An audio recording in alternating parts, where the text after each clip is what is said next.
ये शिव जी का जो ब्याह जो है ना, उस में गाना गाया जाता है जो गौरी माई के किस तरह विपत्ति वाकर प्रण रखे। फिर सांब के करन माँ गौरी दाई बन में ना फिर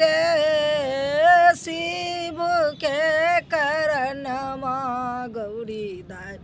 बन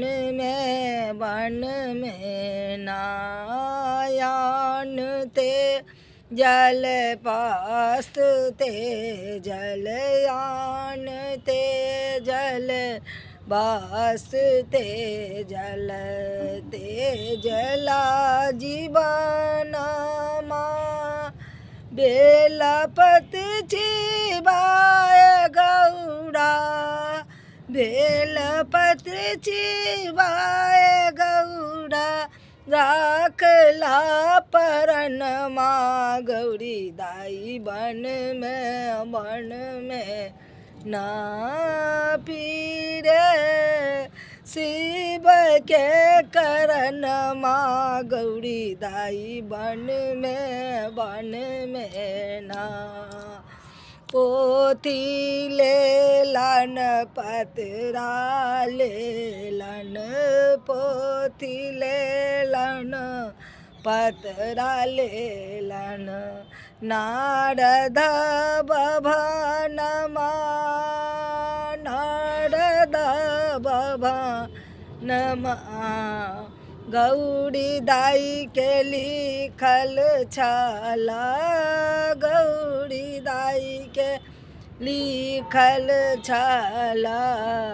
बूढ़ा बड़ सजन माँ गौरी दाई बन में ना फिरे शिव के करन माँ गौरी दाई बन में नाया इंद्र के इंद्रासन डोले विष्णु के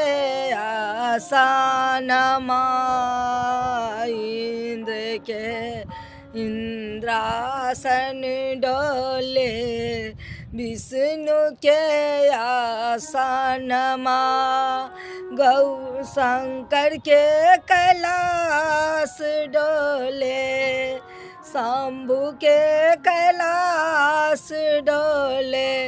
बहे पवन माँ गौरी दाई बन में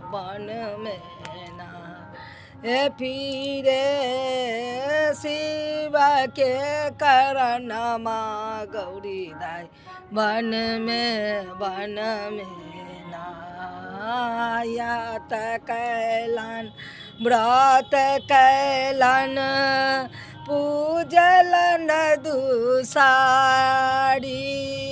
अर्थ कैलन व्रत कैलन पूजलन तुसारी गौरी दाई के लिए